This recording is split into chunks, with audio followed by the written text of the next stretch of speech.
అసలు మన ఉనికి ఎక్కడ అంటే పబ్లిక్లో టాకింగ్ ఏంటి?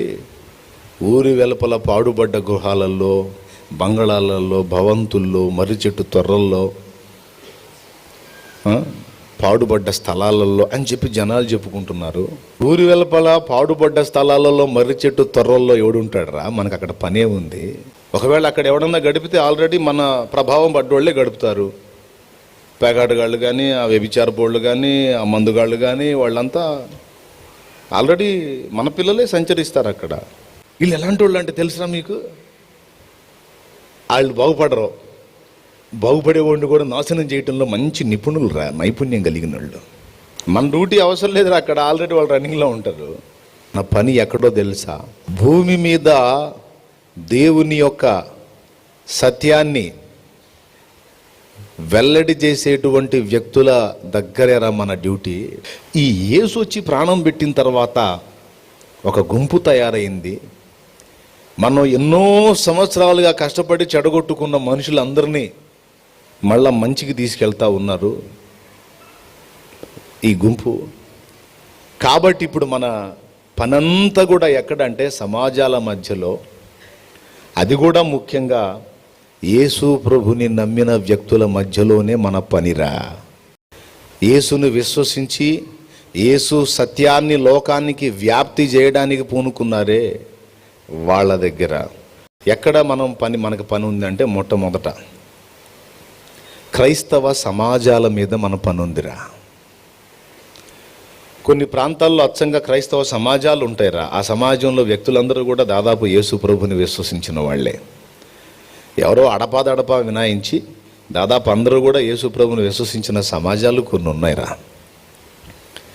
ఆ సమాజాల మీద మన ఫస్ట్ డ్యూటీ ఎందుకో తెలుసా? భగవద్గీత పట్టుకున్నవాడు చెడిపోతే బైబిల్ చూపించి మార్చొచ్చు. ఖురాన్ పట్టుకున్నవాడు చెడిపోతే బైబిల్ చూపించి మార్చొచ్చు. అసలు బైబిల్ ఎరిగిన వాడే చెడిపోతే వాళ్ళకి రెండూ తెలుసు. వాక్యం తెలుసు, చర్చిలో బోధలు తెలుసు, పాస్టర్లు తెలుసు, పెద్దలు తెలుసు, యేసుక్రీస్తు వాక్యం తెలుసు. అదే సమయంలో మనం వాళ్ళని చిన్ననాటి నుంచే వశపరుచుకుంటాం కాబట్టి లోకం కూడా తెలుసు. వాడిని ఏం చూపించి మారుస్తావు? ఎవడు మార్చలేడు. మన బిడ్డలు భద్రంగా మనలోనే ఉండటానికి వాడు చాలా ఉపయోగపడతాడురా.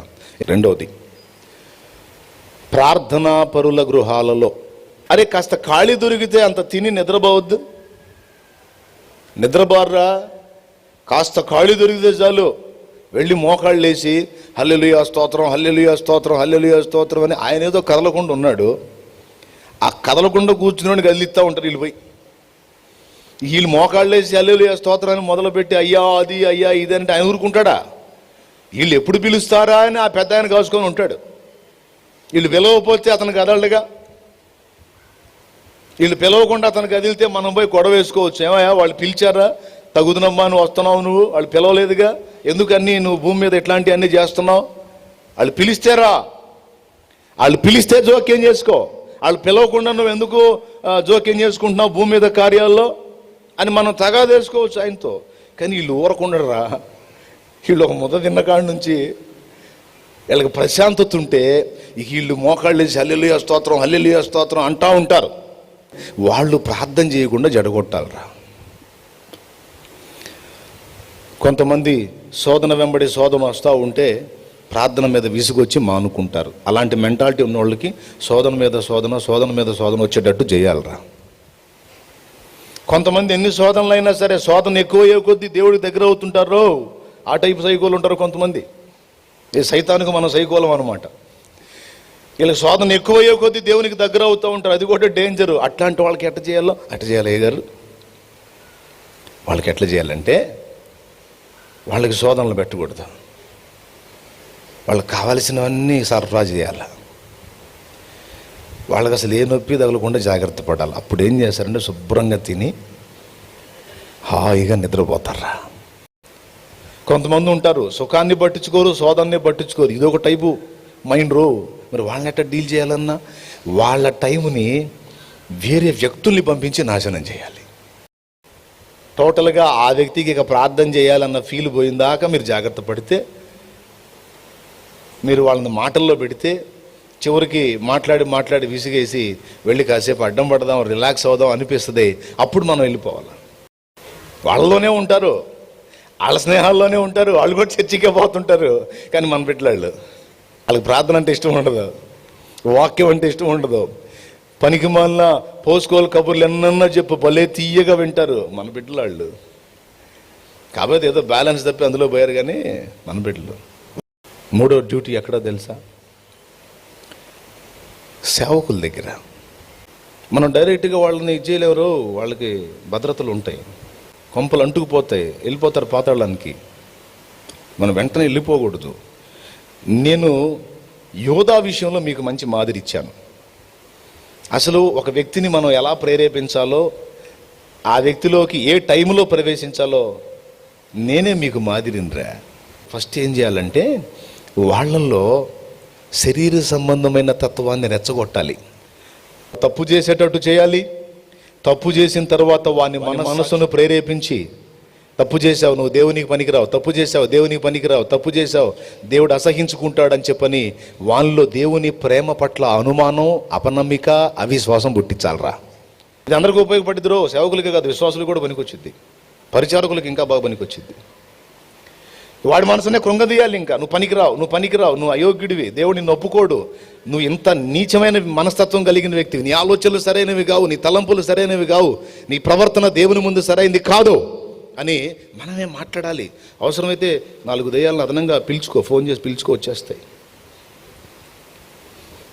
అందరూ కలిసి రౌండ్ చేసి ఆ మనిషిని ఇక మళ్ళా దేవుని కొరకు రేగకుండా తొక్కిపడేయాలి.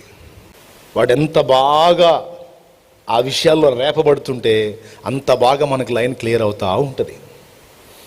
చివరికి వాడిని బాగా రేపి వాడిని దేవునికి దూరం చేయాలి. 5వది క్రైస్తవ కుటుంబాలరా.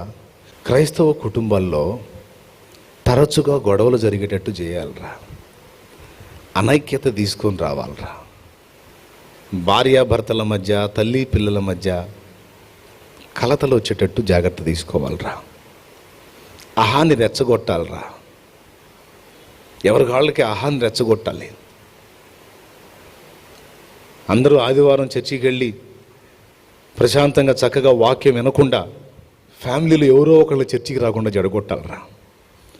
ఒక్కడన్నా మన ప్రేరణకు లొంగి చర్చికి వెళ్ళటం ఆపేస్తే వారం మొత్తం వాడిని ఉపయోగించి కుటుంబం మొత్తాన్ని మనం శోధించవచ్చు. ఎవడైతే మిస్ అయ్యాడో వారం మొత్తంలో వాడిని ఉపయోగించి ఫ్యామిలీని డిస్టర్బ్ చేయొచ్చు మనం. స్త్రీ కావచ్చు, పురుషుడు కావచ్చు, ఎవరు మిస్ అయ్యారో దేవుని సాంగత్యం పొందినోడికి దేవుని శక్తి లభిస్తుంది. ఆ సాంగత్యం పొందిన వానికి మన అనుగ్రహం లభించాలి. అన్నట్టు వస్తువులు అందరికీ అందించారా? ఏ వస్తువులు అయ్యగారు? రే ఇచ్చా, ఈ మధ్య నేను లైన్లో తీసుకొచ్చా కదరా. భార్యకు ఒకటి, భర్తకు ఒకటి, ఆడపిల్లకు ఒకటి, మగపిల్లగాడికి ఒకటి, ముసలోడికి ఒకటి, కుర్రోడికి ఒకటి, ఇంటి మొత్తాన్ని తలా ఒకటి ఇమని ఇచ్చా కదరా. ఏంటి అయ్యగారు? పక్కనున్న దయ్యం వీడి మామిడికేసి బాధింది. ఎరా నువ్వు మారవా? నువ్వు అభివృద్ధి చెందవా? కాస్త మట్టి బుర్ర అయ్యగారు చెప్ప. సెల్ ఫోన్ రా.